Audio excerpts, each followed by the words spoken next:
Bem, hoje a gente vai falar um pouco, né, sobre essa questão aqui que a gente vai falar de dois fármacos, né, muito conhecido e usado na clínica médica, né, chamado como dupla antiagregante, beleza? E a gente vai estudar ele nessa questão de hoje do ED, beleza? Então, esses dois fármacos são o AS e o clopidogrel, beleza? Então a gente vai ver, né, quais são os mecanismos de ação do AS e do clopidogrel, né, qual é o impacto na hemostasia primária e quais seriam as consequências de superdosagens com esses dois medicamentos, beleza? Então a gente vai ver os mecanismos onde eles atuam dentro da hemostasia primária, né, o impacto que essa dupla antiagregante plaquetária causa e o que aconteceria se a gente tomasse altas doses desses dois medicamentos. Beleza? Mas antes de tudo, seria legal a gente fazer um resumo, né, sobre hemostasia primária e entender cada fase bem detalhadamente. Beleza? A hemostasia, né, nada mais é do que uma, uma evitação, né? A gente evitar perturbações no fluxo de sangue, né? A gente evita essas perturbações no fluxo de sangue justamente, né, para fazer a manutenção dessa fluidez, né? A gente faz essa contenção, né? Uma questão de contenção de perda de sangue. A gente tem um reparo tecidual daquele tecido lesionado, né? E a gente tem isso como um sistema de defesa, né? Essa própria contenção, né, da lesão atua como sistema de defesa, como uma barreira física mesmo, para impedir a proliferação de bactérias naquele meio que a gente está vendo lesionado, ok? Então, dentro da hemostasia em si, a gente tem alguns agentes que fazem parte, né, da hemostasia, né? E eu destaquei três aqui em vermelho, né, que são agentes bem importantes que a gente vai ver nessa aula de hoje, beleza? Então a gente tem as plaquetas, né, que são as próprias agentes que vão atuar ali no tampão plaquetário. A gente tem os íons cálcios, que vão ser de extrema importância, né, para o processo de ativação plaquetária em si, né, por todo o mecanismo de sua liberação do sistema tubular denso. E temos a parede vascular, né, que é o endotélio e o subendotélio, né, que é a divisão de águas entre a gente ter um processo de hemostasia ou não. Beleza? Mas a gente tem os fatores de coagulação e seus inibidores, proteínas plasmáticas, beleza? Hormônios e citocinas e fosfolipídios e prostaglandinas, tá? Quando a gente fala de endotélio, né, endotélio nada mais é do que uma estrutura, né? Uma estrutura viva que desempenha vários processos, né? E aqui a gente vai falar dela, né, como uma estrutura, né, que separa o sangue do subendotélio, né? O subendotélio já é um agente pró-hemostático, enquanto o endotélio é um agente anti-hemostático. Ele evita a formação de trombos, o endotélio em si, beleza? Então ele separa, ele faz essa separação do sangue e do subendotélio, né? No endotélio, a gente tem proteínas que são antimostáticas, como glicosaminoglicanos, né, de heparansulfato. A gente tem trombomodulina, a gente tem prostaciclinas, né, a PGI2, e o óxido nítrico, né, são substâncias, né, que reduzem a resposta plaquetária a estímulos de ativadores da hemostasia primária. Beleza? Então, a gente consegue ver, né, que o endotélio tem esse papel muito importante, né, de ativador. Né? O endotélio, como eu disse, ele é anti-hemostático, ele impede a formação de trombos. Então, quando a gente tem um endotélio intacto, né, ele é um inibidor da hemostasia, né, um agente antitrombótico. Ele impede a formação de trombos. No entanto, a gente vê que o endotélio lesionado, né, com a deflagração e a amostragem do subendotélio, a gente tem esse endotélio com uma ação trombogênica, né, uma ação protrombótica. Ok? Então a gente tem essa variação. A gente vai até ver essa ação antitrombótica, né, mais para frente quando a gente falar da atuação da aspirina no endotélio e na plaqueta propriamente dita. Tá? Quando a gente fala de hemostasia primária, né, a gente tem a hemostasia primária, a hemostasia secundária e o processo de fibrinólise, né, onde a gente tem a diluição do coágulo. Tá? Quando a gente fala de hemostasia primária, propriamente dita, a gente está falando da formação do tampão plaquetário. Né? A gente está falando da formação do tampão plaquetário ou do agregado plaquetário. Né? Vocês que decidem. E esse processo, em linhas gerais, né, bem resumido, ele é formado por vasoconstrição, né, que tem uma contribuição pequena, quando a gente fala de vasos de grandes calibres, né, ou regiões de grandes calibres. A gente tem a adesão, a ativação plaquetária, que vai ser de suma importância para a agregação no final, beleza? Aí eu falei que a vasoconstrição ela só vai acontecer em regiões de pequeno porte, né, quando o calibre é pequeno do vaso. Né? Então a gente tem a adesão, ativação e agregação sendo mais efetivas nesse caso. Aí eu coloquei até uma mnemônica aqui, né, sobre adesão, ativação e agregação. Né? Quando a gente se machuca, a gente se fere alguma coisa, parece que é o fim do mundo, né? Parece que o mundo está acabando e a gente fala adeus a tudo agora. Né? Então a gente tem essa mnemônica com adesão, ativação e agregação. Adeus a tudo agora. Bem, quando a gente fala de vasoconstrição, né, a gente sabe que geralmente, né, ele é uma boa forma para conter uma hemorragia e uma microcirculação, como eu tinha dito, em vasos de pequeno porte. Fora disso, né, fora desses vasos, regiões de maiores calibres, né, a gente vai ver que é necessário que haja, né, ação plaquetária, ação da adesão, ativação e agregação, beleza? Mas a vasoconstrição acaba sendo importante nessas regiões, tá? Então ela acaba sendo importante, né, para prevenir, né, perdas sanguíneas, e a gente tem alguns estimuladores dessa vasoconstrição. A gente tem o próprio sistema nervoso autônomo, células musculares ali dos próprios vasos, serotonina, adrenalina, noradrenalina. Tá? Aí você fala, João Pedro, mas se essa constrição for muito forte, ela não poderia ocluir o vaso, causando uma isquemia?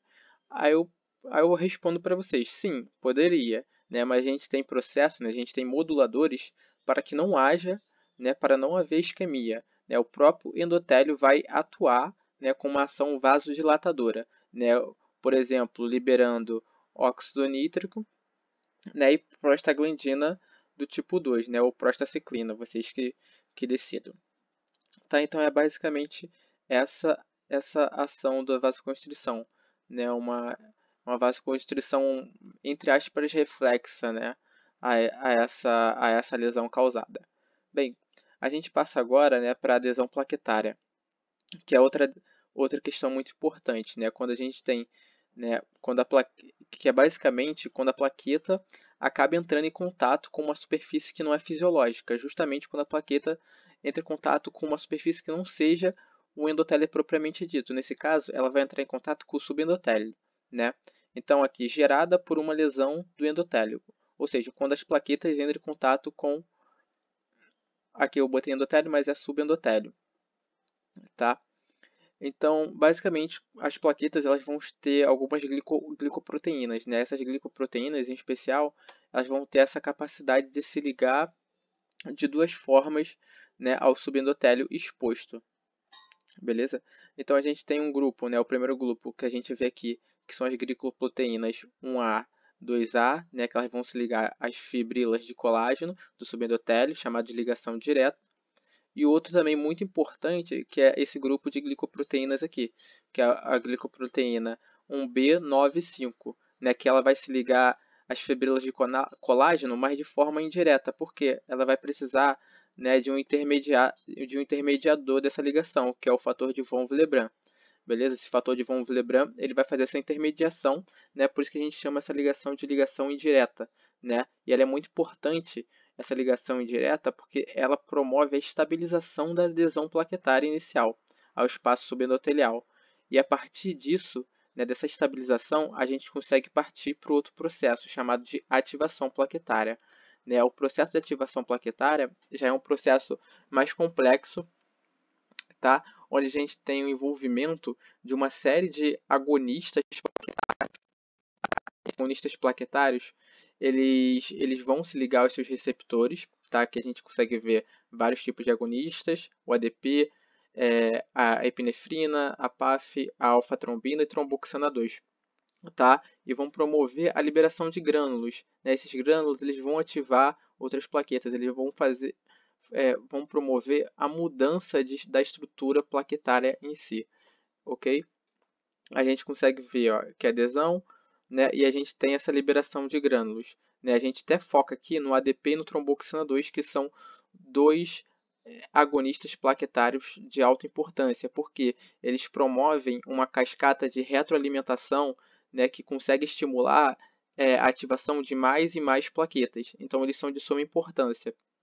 E a gente vai ver nessa questão, né, que é justamente nesses dois carinhas aqui, nesses dois agonistas, o tromboxana 2 e o ADP, que vão estar atuando, né, o efeito tanto da aspirina quanto do clopidogrel, beleza? E justamente esse efeito vai estar impedindo, né, justamente o processo de agregação plaquetária. Tá? Então, sem ativação, a gente não tem agregação plaquetária eficiente. Tá? E a agregação plaquetária eficiente ela é de suma importância, né, para a gente ter essa modificação plaquetária e justamente para, né, conseguir expor alguns receptores, em especial esse daqui que eu estou mostrando, um B3A, né, que ele é de extrema importância para fazer essa agregação plaquetária entre as plaquetas e o fibrinogênio livre. Tá? A gente consegue ver aqui, ó, né, que os agonistas plaquetários, por exemplo, né, eles vão se ligar à fosfolipase C, né, a fosfolipase C vai se transformar em PIP2, que é o fosfatidil-inositol, e esse fosfatidil-inositol, né, é quebrado pela fosfolipase C em DAG de acilglicerol e inositol 3-fosfato. Tá? E esses dois vão ter efeitos diferentes. Por exemplo, vamos aqui para a imagem. Né? Então, o agonista se ligou, né, na via da fosfolipase C e vai sofrer um processo de hidrólise. Né? Essa hidrólise vai quebrar o PIP2, né, o fosfatidil-inositol, em DAG e IP3. O DAG, por sua vez, ele vai fazer alterações, vai expor esses receptores, né, o que é a glicoproteína 2B 3A, enquanto o IP3, por exemplo, ele vai atuar de outras formas, né? Ele vai atuar com esse aumento de cálcio que é de extrema importância, né, para a ativação plaquetária. Por quê? Esse aumento de cálcio ele vai promover a ativação de vários outros fatores, inclusive, né, a ativação da fosfolipase A2. Né? Essa fosfolipase A2 ela é importante porque ela está na via do ácido araquidônico, né, que vai ser estudado aqui por nós quando a gente estiver falando de aspirina, por exemplo. Tá? Então, a gente vê o IP3, o aumento de cálcio, tá? Então, grave esse aumento de cálcio, né, e essa ativação da fosfolipase A2. Tá? Então, quando a gente fala de aspirina, a gente tem que saber que a aspirina, AS ou ácido acetil salicílico são o mesmo medicamento. Tá? E, em linhas gerais, o que a gente precisa saber sobre a aspirina? Né? Que a aspirina ela inibe a enzima ciclooxigenase, né? Ela inibindo a enzima ciclooxigenase, ela diminui a produção de tromboxana 2. Com isso, né, a gente não tem aquele efeito amplificador, né, em cascata. Então, a gente tem uma diminuição do efeito de cascata e amplificador desse agonista na plaqueta. Tá? E aí a gente vai ter uma diminuição na ativação plaquetária total. Né? Haja vista que o tromboxana 2 ele tem esse efeito amplificador. Tá? E assim, outra coisa que a gente precisa saber também, que a aspirina ela se liga de forma específica à ciclooxigenase. Ela é específica da ciclooxigenase, propriamente dita, né? E vale ponderar aqui também que a ciclooxigenase, a gente tem dois tipos de ciclooxigenase aqui nesse estudo. A gente tem uma ciclooxigenase plaquetária e uma ciclooxigenase endotelial, tá? Então, a gente tem aqui ó, uma ligação irreversível, né? Um inibidor irreversível. E quando ele se liga na plaqueta, né, como a plaqueta ela não tem núcleo, ela tem uma baixa produção de síntese proteica, né, então a plaqueta não consegue sintetizar mais ciclooxigenase. Né, então se ligou, acabou. Por isso que ele tem um efeito tão forte na plaqueta. Beleza? Aí eu trouxe esse news aqui, né, com duas coisas para a gente conversar. Né? Uma, esse primeiro parágrafo se deve justamente porque quando a gente toma aspirina, né, a gente não tem, sei lá, uma hemorragia, né? Haja vista que até o processo da gente andar é um processo que promove lesão tecidual e tudo mais. Né? Justamente porque quando a gente toma aspirina, né, ela bloqueia só o tromboxana 2, mas a gente tem outros, né, vários outros tipos de agonistas, né, que vão ajudar esse processo hemostático, né, esse processo pró-hemostático. Né? Então a aspirina não vai fazer a gente ter sei lá, uma epistaxe, né, um sangramento nasal, só tomando aspirina, porque a gente vai ter outros agonistas atuando nesse processo, né? E outra coisa também importante da gente saber, né, é que a aspirina no endotélio ela tem um papel meio controverso, meio paradoxal, né, que é um papel pró-hemostático, né? A gente viu que a aspirina ela é anti-hemostática, né? Ou seja, ela evita o processo de formação de trombos, mas no endotélio ela é trombótica, ela é pró-trombótica, né? Ela é pró-formação de trombos, e isso a gente vai ver aqui agora. Né? Então, a gente consegue ver que depois daquela fase da fosfolipase A2, a gente tem a formação do ácido araquidônico. O ácido araquidônico, por sua vez, por meio, né, de uma ativação enzimática pela ciclooxigenase, ele consegue se transformar em prostaglandina G2, né, do tipo G2. Tá? Essa prostaglandina do tipo G2, ela se transforma em prostaglandina H2. Tá? E essa prostaglandina H2, ela vai ser transformada em tromboxando A2 na plaqueta, tá? Ou em prostaciclina, beleza?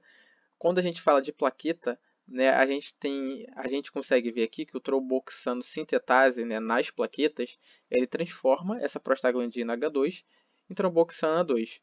Tá? Enquanto no endotélio propriamente dito, a gente tem a atuação da prostaciclina sintetase, né, que transforma essa prostaglandina H2 em uma prostaciclina, né, que é a prostaglandina, né, GI2, né, do tipo I2.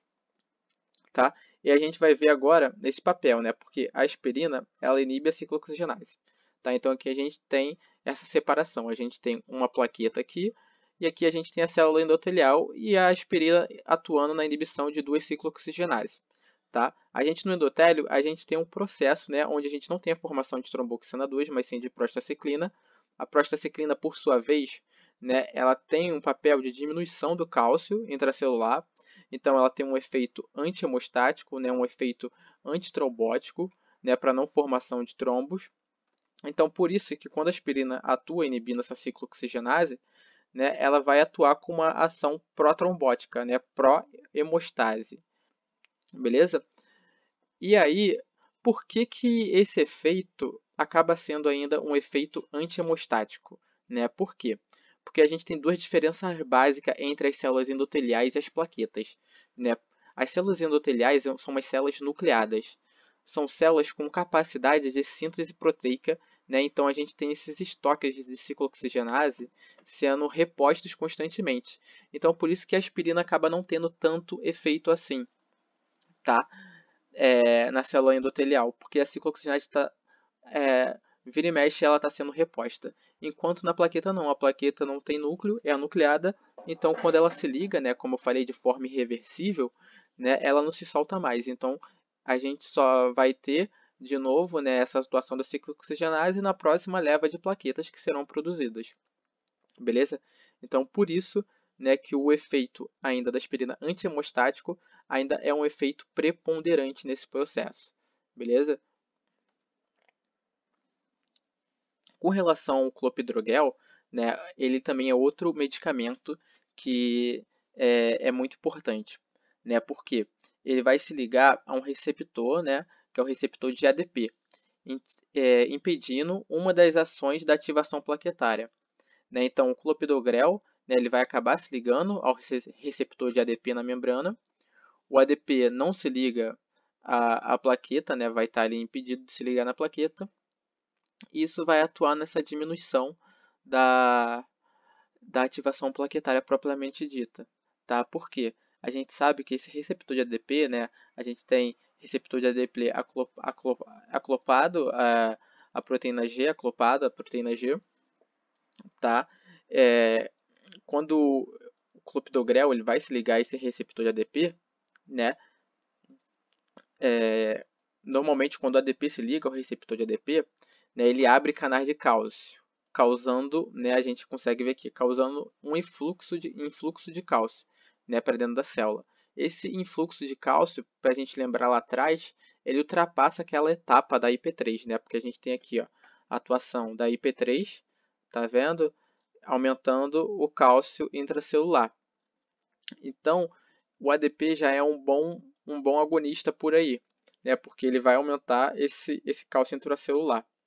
beleza? E quando o clopidogrel ele se liga, né, ele vai impedir essa ação do ADP, beleza? E a gente não vai ter essa ativação, né, esse bypass dessa etapa do IP3, ok? Então a gente também tem uma inibição de um dos agonistas bastante importantes por esse efeito de cascata. Ainda mais que, né, esse receptor de ADP ele é acoplado à proteína G, né, a gente consegue ver aqui que ele tá em ele tem vários outras proteínas G ligadas a ele, né? A gente tem uma proteína G aqui com a fosfolipase C, né, ativando essa via, e além desse bypass com o canal de cálcio. Então, ele tem um efeito muito amplificador, né? Ele tem um efeito amplificador justamente dessa hemostasia primária, tá?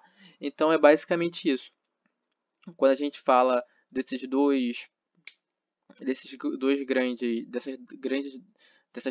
duplas, né, antiagregantes, né, é justamente por causa disso, porque essas duas medicações combinadas, elas vão atuar em um dos maiores agonistas da ativação plaquetária propriamente dita, né, que é o tromboxana 2, o ADP. E, e justamente impedindo, né, a agregação propriamente dita. Se a gente não tem uma ativação, né, direita, a gente também não vai ter uma agregação direita, tá? E pacientes que tomam, né, esses medicamentos, sei lá, de forma descontrolada, tomam com um excesso, né, desses medicamentos, eles vão ter uma inibição desses dois grandes agonistas, podendo causar hemorragia, né, um quadro de hemorragia. Tá? Então é basicamente isso. Muito obrigado. Valeu.